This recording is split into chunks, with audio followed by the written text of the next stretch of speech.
We had a question about a three-part question about relationships, about kind of how do you have a discussion about change, how do you have a discussion about not getting enough affection, and how do you know whether you're in love?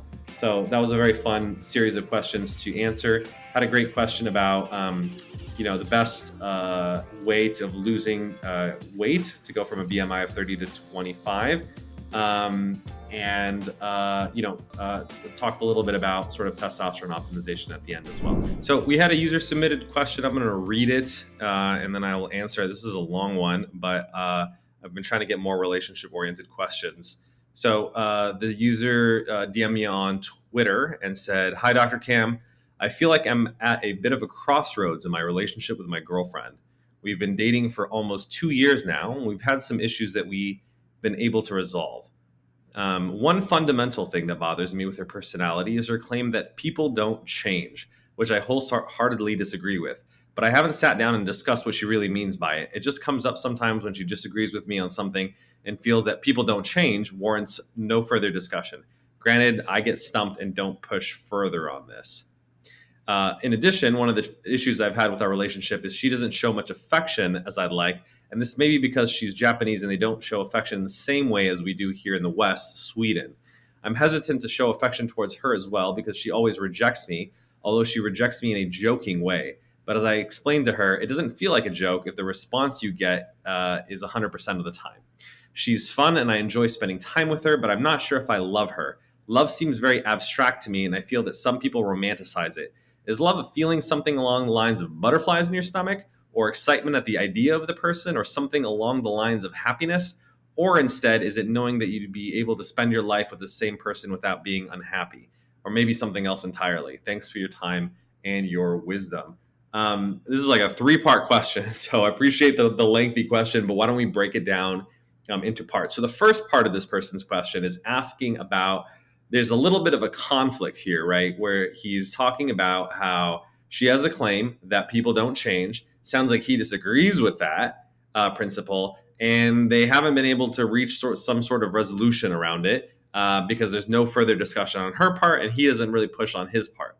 So the first question that I have regarding this is why does this matter to you? Why is this important? There's lots of philosophical things that you can debate in a relationship, but does your opinion about people don't change really change how you think about her or the quality of your relationship? One of my life mottos is it's more important to be effective than it is to be right. And so who's right on this issue? I don't know, but I'm not sure it really matters. So that's the first question I have is this sort of an egocentric argument where you have a strong opinion about this and you haven't been able to resolve it, and now it's kind of bothering you and you're carrying this around. But really, does it matter for the quality of your relationship? If not, then I would suggest letting it go.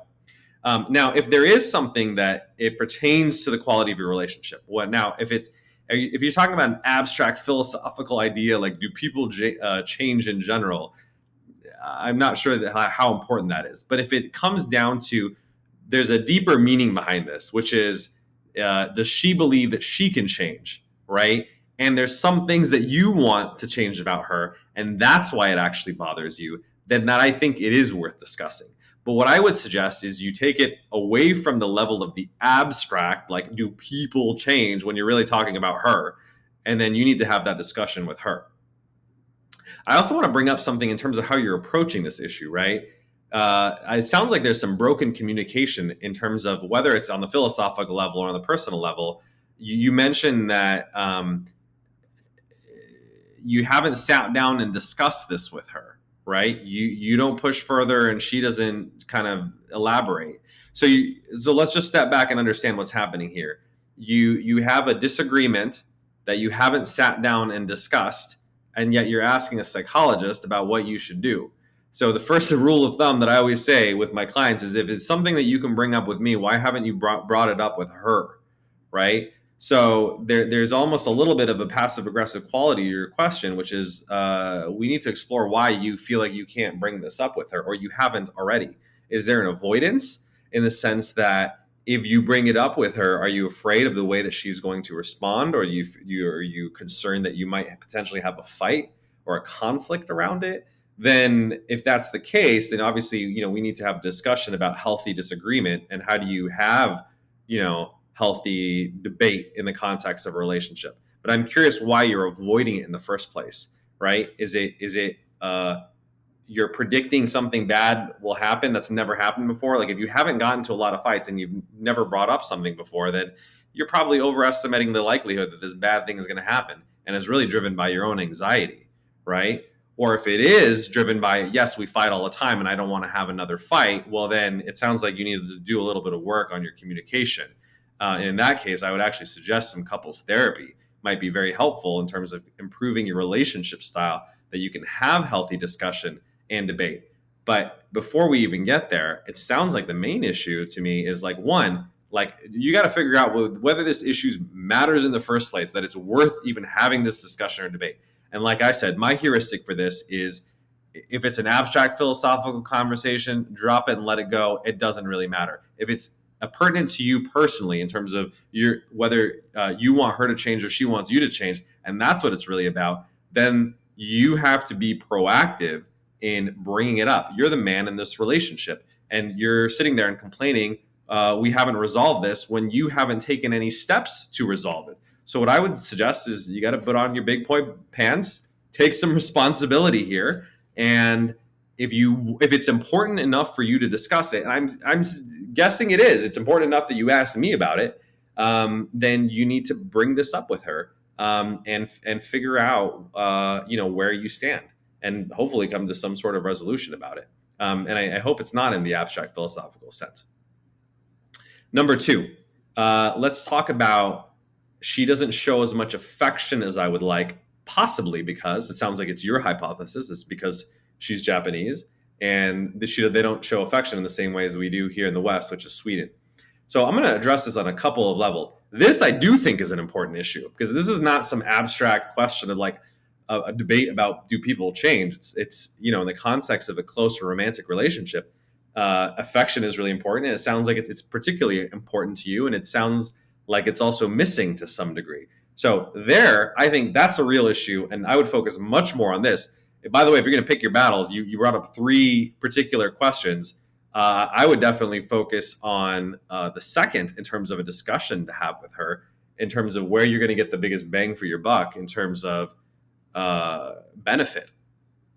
So first of all, you're making a cultural attribution, right? You're saying she's Japanese, I'm Swedish, we have different styles. Now, there may be a hint of truth to that, in that, yes, Eastern versus Western cultures may have different levels of affection in terms of how they show that in the context of relationships, particularly publicly. But I would have to say, the interesting thing is, Swedish people in the Nordic cultures are not actually particularly known as being affectionate either. So one thing I would actually encourage you to do is maybe discount the cultural aspect. It's not that cultural differences don't exist. They do. But I actually think if I had to predict what is a bigger influence on how affection is, what a bigger influence is on how affectionate someone is in the context of relationship, and I had to pick between their culture, their familial upbringing, and then their individual personality, I would actually put culture dead last, because you can have a Japanese family that brought up their children to be very affectionate, and that's going to trump whatever cultural background they are, because it's a high affection, high empathy family. And then the same thing, your individual personality, like even in Japanese culture, there are introverts, there are extroverts, there's low affection, there's high affection, and there's quite a bit of variability. You'll find that in every single culture, by the way, right? So I don't buy into like the group macro stereotype. There may be small differences on a cultural level in terms of affective expressivity, but I would say it's trumped by a lot more in terms of how her mother and father, and maybe even siblings, showed affection in terms of her primary social learning, and then her individual personality, right? Like there's just people who are high warmth, high affection, high agreeableness is probably the personality trait that's most associated with that. So I think those are two more important things. Now, why am I talking about this? Because I'm almost getting a little too philosophical here, but it is actually important and pertinent because when you make it a cultural issue primarily, then it's not open to change. Going back to your first thing, but when it's about sort of family, individual differences, then I think you regard them a little bit more as a person, right? Now, it doesn't mean you can obviously change overnight someone's family upbringing or certainly their personality, which is known to be stable over time. But it does mean that it's shaped or formed a little bit more than we give credit for. And as a result of that, that means that it can be worked out to some degree. Now, I'm going to go back to the same bit of advice that I gave about question number one is, have you talked to her about this? Because that's the thing that's missing in your question. I haven't heard you said, I've talked to her about it and she says she can't do it, or it's just not her, or she doesn't feel authentic. All I heard is she doesn't show as much affection as I'd like. Okay, great.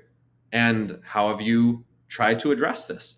The fact that you haven't mentioned it, I don't know, makes me suspicious that you haven't brought it up. So I think you need to have a conversation with her. Now, the second part, you say, I'm hesitant to show affection towards her because she always rejects me, but she rejects me in a joking way. And now it sounds like you have talked about this a little bit with her, in that it doesn't feel like a joke if that's the response you get 100% of the time. Now, there's something wrong, at least on the description of this dynamic, right? So it sounds like you have almost this learned helplessness that you've developed over time, because when you've tried to show behaviorally affection, it sounds like you're getting rejected. And I'm curious, but this is why I would encourage you to call in. When you say she rejects you in a joking way, what is that about, right? What exactly does that look like? And what do you mean when I try to show affection towards her? Are you expressing that verbally, like in terms of telling her, that you like her? Are you talking about physical affection? She's rejecting you? Because I do think this matters. And what's the context? Is it public? Is it private? Maybe some people don't like public displays of affection, and she's kind of like, trying to blow you off. That I think is a separate issue, and that may be healthy to some reasonable degree because of privacy concerns, social, cultural concerns, etc. But if you're talking about the privacy of your own home, you've dated her for a long time, she's rejecting you in terms of your emotional, your physical intimacy, then I think that is obviously problematic. So I need a little further explanation in terms of that. But I think the way that you're approaching it, again, it sounds avoidant. When you say I'm hesitant to show affection, it's like, well, I've been burned once or twice or maybe many times, and now I'm hesitant to do it anymore. Versus, here's what I would suggest. Yes, don't beat your head against the wall. If you've been rejected 10 times, I'm not saying do it again, because it's probably going to end up in the same result. But I do think you need to talk to her about it, but talk to her about it in a different way. When she's like, oh, okay, it's just a joke, and you're like, well, it doesn't feel like a joke, I think you need to circumnavigate a little bit of this issue. It's not about the joke. It's about you're not getting your needs met, right? And you need to express that to her and just say, hey, when I try to show you affection in whatever form it is, I notice that you reject me. And, I don't know if it's sort of serious or not, but in either case, it makes me feel rejected. Talk about how it makes you feel emotionally, and talk about the impact that it has. Where it makes me concerned that I'm unloved, or is my affection being reciprocated, or am I getting my needs met? Right? You need to be able to express that to her and talk about that, because if it's important to you, and it sounds like it is because you're talking about it with me, you got to address that in some way. Now, hopefully, like I said, talk about it with her and just say, look, this is what I want out of this relationship. This is the type of affection that I want. Is it words of affirmation in terms of your love language? Is it physical touch? Is it acts of service? Is it gifts, to kind of use that framework? But tell her what kind of affection that you like. Figure out on her end, what is she willing and able to do? Does that match up in terms of your love languages, so to speak? And is she flexible and agreeable enough that even if it's not her tendency, if it's not her predisposition, is she willing to, compromise and go a little, bend a little for you? Because I actually do think that's very understandable as well. You don't need to have the same love languages, right? guys tend to be a lot more into physical touch in terms of their love language.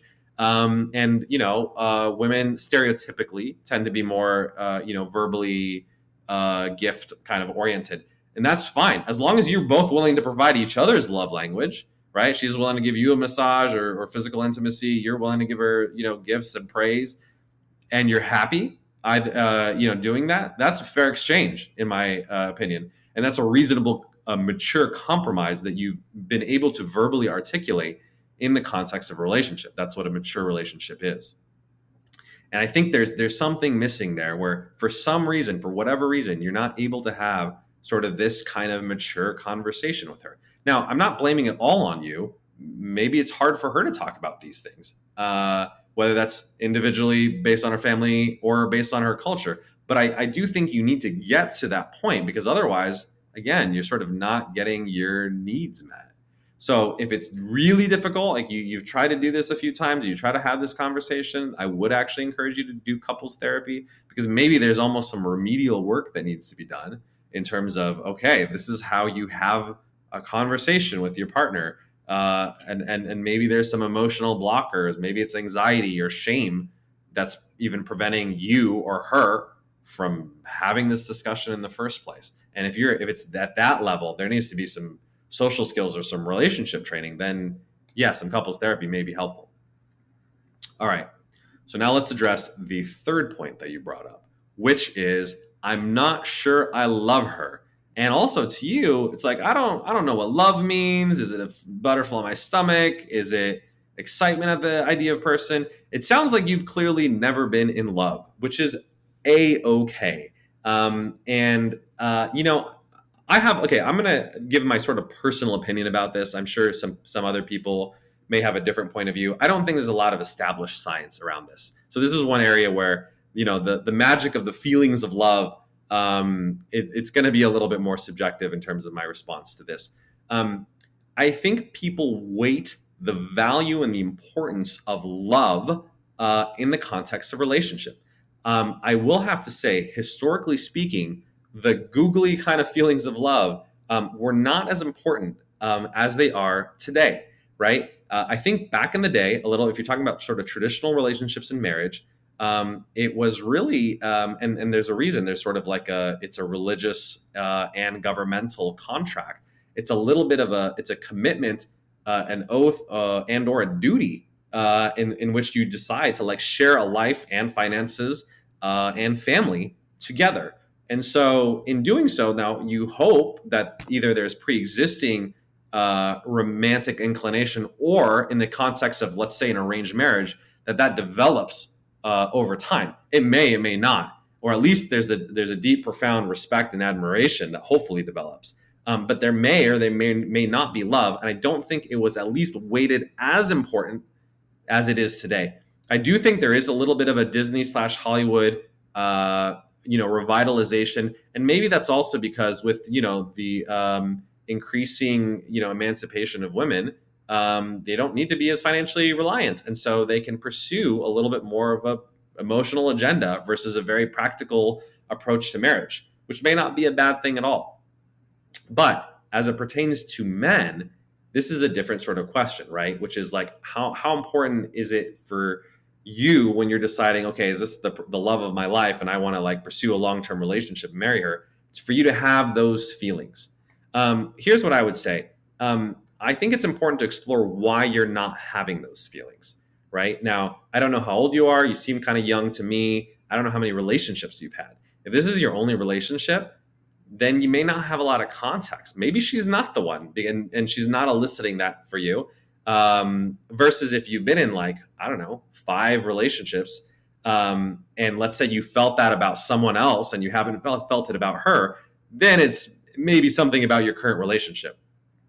Now, if you told me I've been in 5, maybe even 10 relationships, I've never felt that way about anyone, I would say, well, it's either a personal problem with you, or maybe you're just not that type of person. I definitely think there's a lot of men who don't get head over heels in love with someone, like the Hollywood storybook kind of romance. And they literally do think sometimes there's something wrong, right? Now, there may be certain cases that's true, right? Maybe you're a little bit on the autism spectrum, or maybe there's some dark triad stuff going on, or maybe there's some trauma that prevents you from happening. But I would say that's not always the case, and probably not even the majority of cases in which that's true. I think there's just some people who are like less in touch with their emotions, and they do care deeply about other people, but it's not going to be that like, oh my God, like blushing, effusive kind of love. And I don't think it needs to be. I think, look, you need to have a baseline level of physical attraction to this person. I do think that is important. Like, you need to have some physical intimacy and enjoy sex together. Like, that actually does predict relationship satisfaction long term. You have to be on the same page in terms of your libido and the frequency in which you want to have physical intimacy. That's also really important. And if your libido is way higher than hers and that's not negotiated, that's also going to be problematic. So I actually think that physical intimacy is very, very important, which is a different sort of thing than the googly feelings of love. It's the feelings of, obviously, sexual desire, intimacy, and pleasure. That is very important. And I make sure that you're on the same page about that. And she's providing you with satisfaction, whether it's visually or physically. And there's nothing wrong with that. That's literally what we're hardwired to do. And as superficial as it sounds, it matters in a relationship. It's not the only thing that matters, or it's not the most important thing that matters. But look, some chemistry needs to be there. And that's not an unpopular opinion. You can ask any men or women. They generally agree with that. So make sure that you're on the same page in terms of physical attraction and physical intimacy. That's first and foremost. Second, I do think it's useful to almost borrow an analogy from sort of happiness, in that the pursuit of pleasure, as I talked about in previous shows, is a shitty way to live your life, right? That's hedonism versus what the Greeks called eudaimonia, or the pursuit of satisfaction or contentment. The difference is that's a cognitive appraisal. It's not a feeling. Chasing feelings is a terrible way to live your life, because nobody can be happy all the time, just as nobody can be head over heels in love all the time. We know that even if you were head over heels at the beginning of your relationship, you're having an amazing time on your honeymoon, is that going to last 5-10 years later? For some people, yes. God bless those people, because they're lucky individuals. For a lot of people, quite frankly, it fades, or at least it diminishes significantly, because you got kids, you got drama, you're getting old. Like, there's a lot of stuff going on, and you're not going to be like ecstatic all the time. So I would get rid of that expectation. But just like it's important to find meaning in life, to find satisfaction in life, to find contentment in life, I do think you need to be deeply content in your relationship. So it's fine if you don't get butterflies in your stomach, but ask yourself this: when you look at your partner, right, you think about your partner, do you have a deep respect and admiration for your partner? When you think, man, I really like this person, I admire this person, what they stand for, I believe in their values, I think they treat me really well, it's someone that I want to treat really well, and I want to serve, and I want to give, and I want to invest in this person because they're worth it, and our relationship is worth it, right? That's an intellectual, that's an appraisal thing. It's not an emotional thing.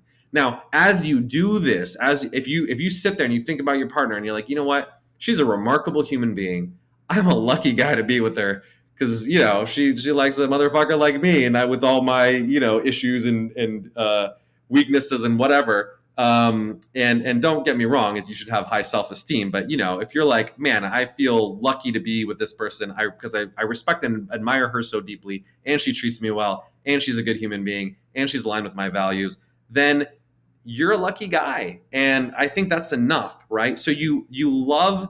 You're not, maybe it's not this feeling of being in love, but you do love her, right? And that love may be felt to you in a much more intellectual way than it does in a emotional way. But as I was saying, as you're kind of talking about this, even if it's going through your head, or you're reflecting about it, or you're hearing me say it, it may bring up some feelings too. It may not be, like I said, oh my God, like your cheeks are turning red, you're getting flushed kind of love. But it should stir you in some way, right? It should bring up some emotion in you where, like I said, even if you're thinking about deep, profound respect and admiration, if you're feeling that way about your partner, it should bring up something. Like I said, assuming that you don't have sort of some emotional deficit, empathic deficit that comes from some underlying issue, it should move you. But it's not going to necessarily feel like butterflies in your stomach where, oh my God, it's like, you're Prince Charming and she's Snow White. I think you got to get rid of that Hollywood romance. But you look upon her and you feel good. You feel at peace. You feel content. You feel lucky. You feel charmed. Those are the kinds of feelings that may not be that great googly kind of feelings of in love, but it does stir you a little bit, like kind of deeper in your gut. And I think that to me is love. And guys are much more capable, I would argue, of feeling that than the great Hollywood romance kind of bubbly kind of love. So that's my advice: is if you're kind of thinking about that, lower the expectations, get out of the Hollywood Disney fantasy of what love you think should be and how you should feel, because maybe you're not either wired to feel that way, maybe she's not the one, or maybe your expectations are just anomalous. But if you're using the gauge that I suggest instead, which is this cognitive appraisal, and you have this deep respect, admiration, and love for this person, and maybe it'll stir up some a little bit deeper, maybe a little bit more mellow kind of feelings, then don't discount that. Maybe you are in love, but that's just not. It just doesn't meet your expectations of what love is. So I think that's very important too. And then one last final bit of advice is, if you go through that exercise that I just said, right, and you still can't decide whether you're in love with her or not, like even on a cognitive level, then you're probably not, right? Look, in the end, relationships are hard. The divorce rate's like 50-60% at this point. And if you're really not sure, you're really ambivalent, and you've spent enough time with this person that you should know, then they're probably not the one, right? I think because relationships are so hard, marriage have such high failure rates, you should have a relatively strong degree of confidence about whether you care deeply for this person and you're willing to, quite frankly, make some significant personal risk and sacrifice, and give up a lot for this person. You don't need to be 100% convinced. Nobody is. Like, I think cold feet on the day of your wedding is quite normal. But better be more than 50%, I'll tell you that, just because of how difficult it is. And marriage is, quite frankly, biased against men, at least if you're talking about marriage in common law states in American society. It is not legally and financially in your best interest, quite frankly, to get married. Now, we still do it anyway, for a lot of reasons. Maybe it's for romance, maybe it's for love, maybe it's for cultural and family expectations. But it's not a great deal for men. And so if you're going to do it, you should feel confident about this person. I'm not telling you not to get married. It is a great thing, and it is a great sacrifice, but make sure that they're worth it. As I've talked about in my article, in terms of decision making, if you're not sure, then the answer is no. So that's a useful rule of thumb, because maybe your ambivalence is really telling you something. If it's not telling you yes, then it's telling you there's something wrong, and you can't sort of pinpoint it. So hopefully that answers your 3 questions. A great 3-part question. Please feel free to follow up, whether it's here in the Discord, or I think you originally DM'd me on Twitter. I would love to hear if you actually start to have conversations with your girlfriend about this whole people don't change thing. How did that go? More importantly, if you have the discussion about affection, which I much more strongly recommend, I'd love to hear how that goes. And I'd love to hear if you figure out whether you love her or not. Maybe applying this framework a little bit will give you a better guide to doing so. Hi, Cam. I read your thread on sleep a while back and have been averaging 8.5 hours a night since December. Been a game changer. Thank you.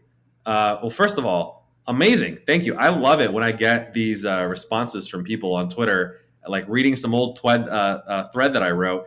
Sometimes you just put things out into like the universe and you never think anyone reads these things. And then I'm like so pleasantly surprised when I get like these messages saying like, I read this a year ago or since December and it's changed my life. So first of all, congratulations to you. You get all the credit for this. I can give you, great science and great, guidance, but it's all meaningless unless you put it into practice. And the fact that you're doing that and getting 8.5 hours, which is great, by the way, if for folks who are listening, the recommendation is 7 to 9 hours. That's sort of the best that we know from science.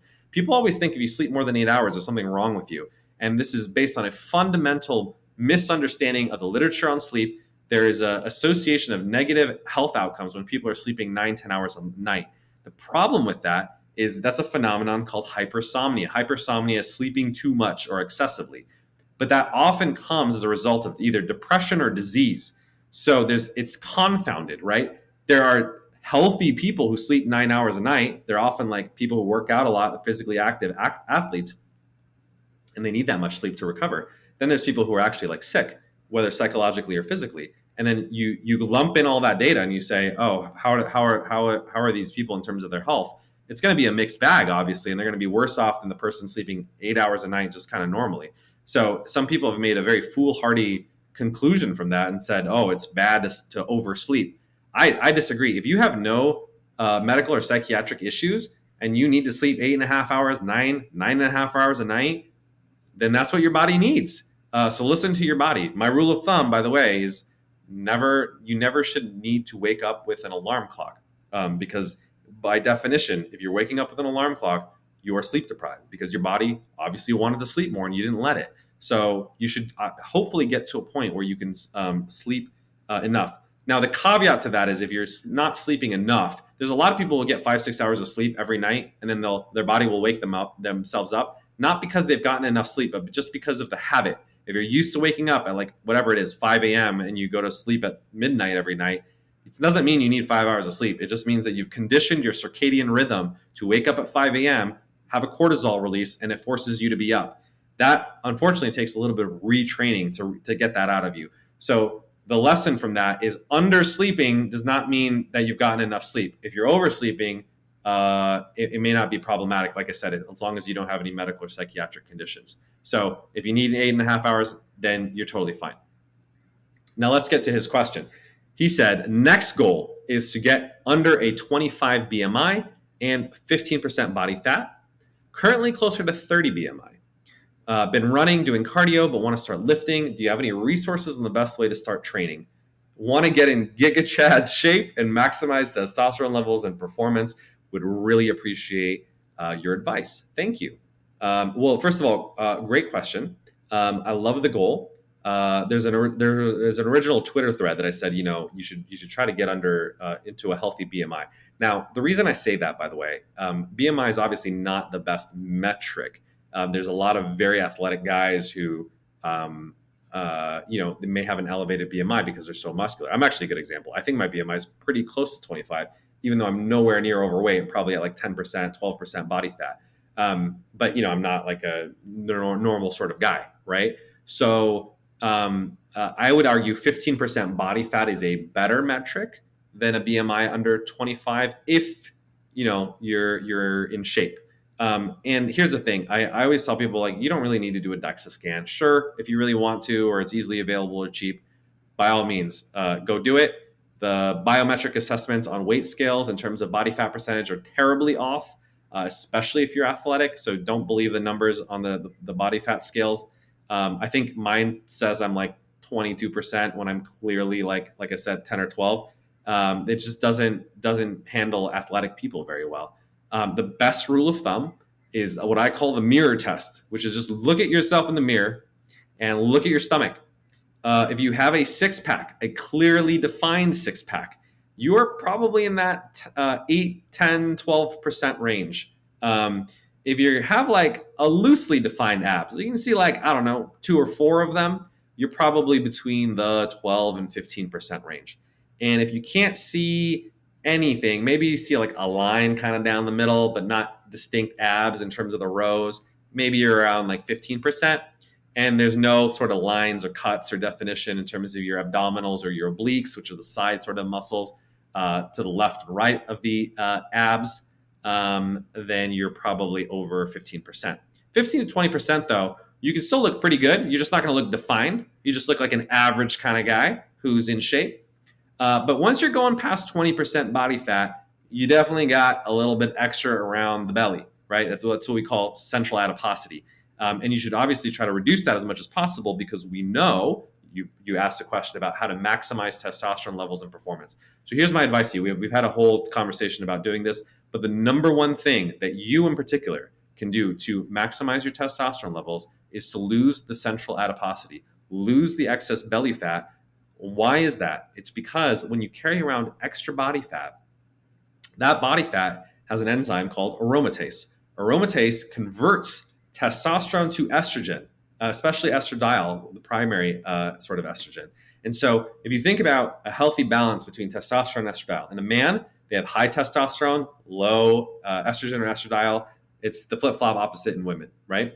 The thing is, though, the more belly fat that you have, the more aromatase is going to essentially convert testosterone to estradiol and shift the balance of the two. So your testosterone goes down, your estrogen or estradiol goes up, right? And that's obviously not in your favor. You want a good T to E ratio, testosterone to estradiol ratio.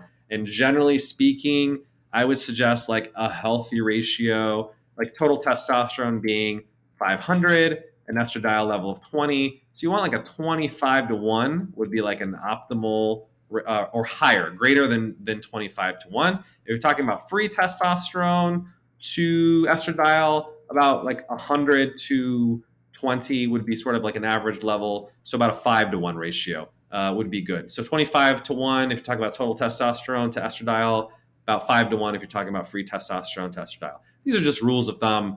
But if you ever get them measured, it's kind of a useful thing. I would bet if your BMI is closer to 30, which by the way is in the obese range, you're not going to be at those levels. Your testosterone is probably artificially suppressed by the excess body fat and the aromatization that's happening peripherally, meaning around your body, around your gut, and your estradiol is probably going to be artificially inflated. So the best thing you can do is to lose it. So, I mean, needless to say, you probably already know that because you don't want to be obese. You know it's bad for your health, but now you know why it's specifically bad for your hormones, and you understand the physiology, hopefully, by kind of giving you that explanation. Now, here's the concern that I have about your question, though. Your question is, you're like, I need to get from a 30 BMI to 25, or I want to get at least under 15% body fat because it's going to, like I said, improve my hormone levels, maximize my testosterone, lower my estrogen.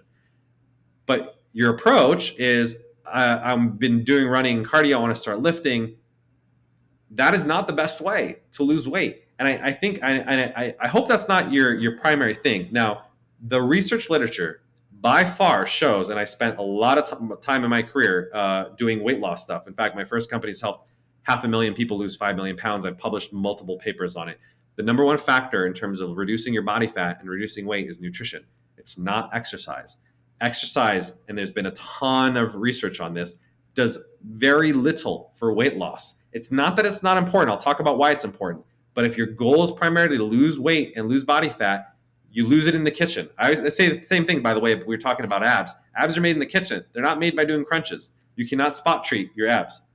So what I would say is, what's your diet? You didn't talk about your diet.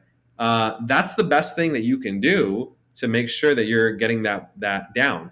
And I would suggest for you is number one is you should understand what you're eating. I don't think people need to track every single food or their calorie, but I do think it's useful to do that temporarily. And so if you're willing to do that, like for instance, track your food on Chronometer.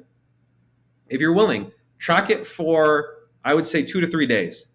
Give me at least 1 or 2 weekdays and do 1 or 2 weekends, because people's eating behavior changes dramatically on Saturdays and Sundays. Friday, Saturday, Sundays, they'll overeat in terms of their calories. But give me like a representative like weekday, weekend, and I will look at it and I'll give you feedback in terms of what you're eating. So if you want to submit that to me, whether on Discord, Twitter, etc., I will give you some pointers. I'm not going to give you medical advice, but I'll be curious to see what you're eating. And then what you want to do is number 2 is you want to weigh in on your scale every single day. This is something that we did at Omada, and there's a ton of research literature that shows that daily weighing improves weight loss even more than weekly weighing. And why is that? Because daily it actually goes up and down, right? It may be due to water weight, fluid retention because of how much salt that you had, all kinds of factors. Maybe you just had an off day, you ate more, or you forgot to eat lunch, and it's not that you're actually losing weight. The reason is psychological accountability. When you step on the scale every day, you remind yourself, I'm trying to lose weight. I'm trying to get from a BMI of 30 to 25, and I'm on this mission. And so, but when you do it once a week, you forget, and you can go off course for like 6 days before you remind yourself, oh man, I forgot about what I was doing in terms of my weight loss journey. But when you weigh in every day, you remind yourself. And also, if you get off track, you can correct course faster, right? Like if you did gain 1, maybe 2 pounds over the course of 2-3 days, you're like, oh, I'm trending in the wrong direction. Let me adjust course. Versus if you don't weigh in for a week, you can put on like 5 pounds very easily before you realize what's happening. So Step number two, besides doing a temporary sort of food tracking, is I do recommend stepping on a scale every single day. And man, I can't tell you how important this is. We have participants that would travel and they would literally bring their scale, they pack it in their luggage in their suitcase because they didn't want to miss a day and break their streak. So I think that's very, very instrumental. And then third, I would suggest that you find an eating plan that you're willing to do and able to sustain long term. That's what I say always is the best diet is the one that you're willing to do and able to sustain long term. I don't care what people say is the superior diet because look, I could talk about all the benefits of ketogenic diets, how low carb diets are superior for weight loss over low fat diets, how there probably should be the first line treatment for diabetes, which I and a consensus panel of scientists believe. But if you're not willing to do it and give up all the carbs, then it's pointless. Then it's just theory, right? And you don't need to, by the way, only eat a low carb and ketogenic diet to lose weight. It's probably the best diet for weight loss. But calories, even though they're imperfect, it's not the only thing that matters. It does matter to some degree. And anything, and there's people who lose weight just eating Twinkies. They've proven that, right? It's obviously not recommended, but reducing your caloric intake will help you lose weight.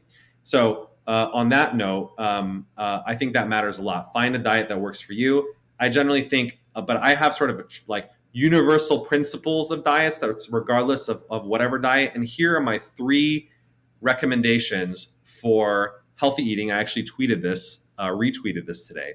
So number 1, eat at home as much as you can and prepare your own food. By far, the biggest predictor of food quality and nutritional quality is whether you're preparing your food because you can control what goes in it versus you're eating out at a restaurant. And I guarantee you, having been behind the scenes at many restaurants, the quality of the food at most restaurants is very poor. And second, it's not optimized for nutrition. Almost all restaurants use cheap, refined seed oils, which include canola oil, soybean oil, peanut oil, rice bran oil, etc., that did not exist prior to 50 years ago. They use chemicals like hexane in order to extract them. And they're volatile in that when you cook them at high temperatures, they change to other chemicals, which can often be toxic. So unless you specifically ask them to cook it in butter, ghee, or olive oil, they're probably using a cheap refined seed oil, and you have no control over that. And that's very pro-inflammatory, and it's going to make it hard for you to lose weight. So number 1, I actually think the best predictor, by the way, of like people who lose weight and keep it off is you just got to cook for yourself. You got to prepare food at home. And there's quite frankly no excuse about it. You can learn. You don't need to make fancy recipes. I always say most cooking is overrated because for some weird reason we think that like using a cookbook and following recipes is cooking. And when people say I don't know how to cook, I'm like, that doesn't mean anything. Throw some meat, chop up some meat, throw it in a pan. Like literally buy hamburger patties, throw it in a pan and heat it till it's no longer red. That's cooking, right? Anyone who's like semi-competent can cook. All you do is to chop up things and heat it in a pan. That doesn't need to be fancy. Add some oil, add some salt, add some pepper. Season to taste. It's not complicated, folks. You can literally. There's often times when I'm in a hurry and I can cook a meal, eat it, and do the dishes in 10 minutes if I need to. Right? Obviously, I usually try to take a little bit more time and savor my food. But 10, 15 minutes, you can literally start to finish, including cleanup time, have a healthy dinner. So there's no reason. I guarantee you, just like going out to a restaurant is going to take more time than that. And unfortunately, the ubiquitousness of Uber Eats and all these DoorDash delivery things, the quality of the food has actually gone down even more. So rule number 1, make your own food. Rule number 2, minimize the use of food that has nutritional labels. By definition, if it has a nutritional label, it's not a whole food. Think about what whole foods are. It's the stuff at the periphery of the grocery store. It's not the stuff in the middle. Anything that's in an aisle is basically junk. It's usually like ultra processed food. But if you talk about meat, fruit, and vegetables, they don't have a nutrition label because what's in an avocado? An avocado doesn't need a label. What's in a sirloin steak? It says sirloin steak. It doesn't have a nutrition label. So nutrition label comes from processed foods. So you want to basically minimize the amount of foods that have any label because it's a one ingredient thing and you know exactly what you're eating. Now, it doesn't mean that you can't eat anything with a nutrition label, but The backup to that is what are called minimally processed foods. What's a minimally processed food versus an ultra processed food? Minimally processed foods generally have no more than, I would say, 2 to 5 ingredients. They should be stuff that easy to pronounce. You understand what it is. A good example is yogurt. Yogurt is a processed food. It doesn't come out of the cow like that. It's milk, but the only ingredients in yogurt are cow milk and like active cultures or bacteria, right? So when you look at the label, it's 2 ingredients. It's like milk and bacteria, milk or cultures. So it's a minimally processed food. Another useful rule of thumb to understand whether something's minimally processed is, can you make it at home, theoretically, right? You can make yogurt at home. I've made kefir at home. Yeah, it is follow recipe. But like, let's compare that to a Cheeto. There's no way you can make a Cheeto at home. Like, it's made in a factory. It uses complex machinery or whatever it is, but it's not an easy thing to make at home. So if you couldn't make it like butter or milk or cheese, those are examples of traditional foods that have been made thousands of years without factories or technology. Minimally processed foods are okay to have as a supplement or complement to whole foods. So number one, cook your own food. Number two, avoid things with nutritional labels. And number three, eat mostly animals. I know this is contrary to the primary advice of people like Michael Pollan, who are, by the way, journalists. They're not clinicians or scientists. So quite frankly, why are you listening to a journalist about science? No disrespect to Michael Pollan, but he's wrong. And his advice in Omnivore's Dilemma was, eat food, not a lot, mostly plants. That has to be the worst nutrition advice, by the way, I've ever heard. Except for the first one, which is eat food, which is, I agree with. It's eat real food. That's the only one of the 3 rules that I agree with. Not a lot is terrible advice, because we know that starvation diets do not work. If you starve yourself, sure, you can lose weight temporarily, but you're going to get hungry. You're going to gain all the weight back, which happens to 95% of people. So I actually give the opposite advice. You should eat to satiety. You should be full. Now, it shouldn't be bursting at the seams full, but you should be satisfied. And if you're not going to be satisfied, you're not going to be able to maintain that diet long term. So you should eat to satiety, not like, trying to not eat a lot. That's a terrible approach. And he said mostly plants, which is completely wrong, because if you look at the anthropological literature on hunter-gatherers, right, we don't know that much about nutrition. There's a lot of debate, just like I'm talking about my versus Michael Pollan's view. So my argument is, look at traditional diets, because at least the way that we've been eating for thousands of years traditionally, prior to the industrialization of food and the advent of big food, probably is directionally correct. And those, if you look at hunter-gatherers, even though there is some variability in terms of how close they are to the equator, obviously people who live at very high latitudes, like the Inuits or what are called Eskimos, there's not a lot of plants, so they eat more meat versus plants. But still, even if you look at places where there's tons of fruit and tons of plants, the majority of the calories come from animals.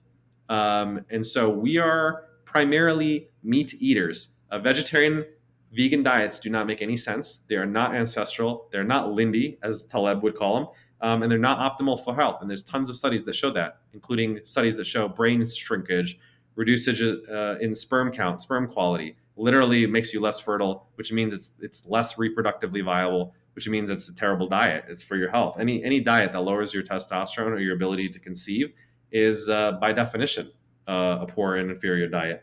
So you should primarily eat animals. Now, the thing is, you want to make sure that it's good quality animals. If you can afford grass-fed, wild-caught beef, fish, etc., great. If not, it's still better to eat, I would argue, conventional beef and fish than it is eating a bunch of plant-based stuff or processed junk. So do what's practical and reasonable for your budget and the availability of your food. But I'll give you an example. If an analysis of Northern American, Native American diets show that 85% of their calories came from animal-based foods and 15% came from plant-based foods. I would say somewhere on the order of 50 to 85% is what you should shoot for in terms of animal-based, and the other 15 to 50% you should get from plant-based foods. Now, you can figure out what that right balance is for you, for your goals, your macros, and your food preferences. But you should eat mostly animals. So to recap, my dietary recommendations is the best diet is the one that you could stick to long term, and it should be food that you're preparing mostly yourself, food that mostly does not have a nutritional label or has a minimal number of ingredients, and finally, it should be mostly animal-based, because it is the, quite frankly, superior diet for health and performance optimization. Can you point me in the direction of resources to naturally boost testosterone? Is there anything that you recommend? That's one of the big things that we do at Maximus Tribe. So I would suggest just get on our email list. You can go to maximustribe.com. We're actually working on an ebook that talks about health behaviors that you can do to maximize your natural or baseline levels. The thing is, though, you can get up to whatever your genetic set point or potential is, but if you really want to optimize, that's where medicine and other optimization techniques are going to kick in. So I do think it's important to do all the health behavior stuff to get you to your natural set point. If you want to be a better than average or beyond your potential, then we can talk about solutions, and the best way to do that is to join our email list. Because there's a bunch of books out there. Someone mentioned like a Tucker Max book about how to naturally increase your testosterone. I think it's a misleading thing. It's not going to increase your testosterone at all. It might get you to where you should have been, or at least could be. But like I said, it's not going to move the needle that much. I'll give you an example. Sleep is obviously very important for general health, and even testosterone. But the literature shows, for instance, that the difference between people who sleep 5 hours a night and the people who sleep 9 hours a night, it's a pretty drastic difference, right? You're talking about 4 hours a night. You're not going to feel good on 5 hours a night. You're going to feel tired. You're going to feel sleep deprived, may affect your libido. It's probably actually going to have a bigger effect on your symptoms and your functioning than it is your testosterone. A lot of people, if you're sleeping for 9 hours a night, you're probably going to feel much, much better. You're going to perform much, much better. But the difference in testosterone levels was like, I believe 10 to 15%, which is not very meaningful clinically. So you should absolutely do it. 10 to 15%. Now, if you add that to like the 10 to 15% you get from a better diet, the 10 to 15% that you get from improving your focus and not wasting time in front of the computer all the time, the 10 to 15% that you get from managing your stress, that may totally add up to like 50%. And at that point, 50% may be a meaningful difference, much more than 10%. So I'm not saying it's worthless to use, for instance, sleep as an enhancement of testosterone. It does work, but it's part of a whole package of health behaviors, and it's just one of many things that you need to do. So it's not going to, like I said, significantly increase your testosterone to do these health behaviors. The cumulative effect of all of them will get you to, like I said, your natural biological set point to some degree. Although the sad part is I argue that none of us are at our biological set points because we're in this terribly polluted environment with all these endocrine disrupting chemicals, BPAs, phthalates, PFASs. And so that's why our testosterone levels are half of what our fathers were. And that's why I actually do think that, you got to fight fire with fire. If chemicals are causing it, well, you can use, those are bad chemicals. You can use good chemicals, whether it's medications or supplement, to counteract the effects of those endocrine disrupting chemicals. So in my opinion, it's not cheating. It's actually getting you back to where you should have been, or at least where your dad or your grandfather was, because they didn't live in such a terribly polluted environment where they're touching all these receipts with BPA, which literally absorb into your bloodstream immediately. So don't touch receipts, guys. I know it sounds like a crazy thing, but there's in fact published scientific research that shows that touching of receipts gets BPA into your bloodstream.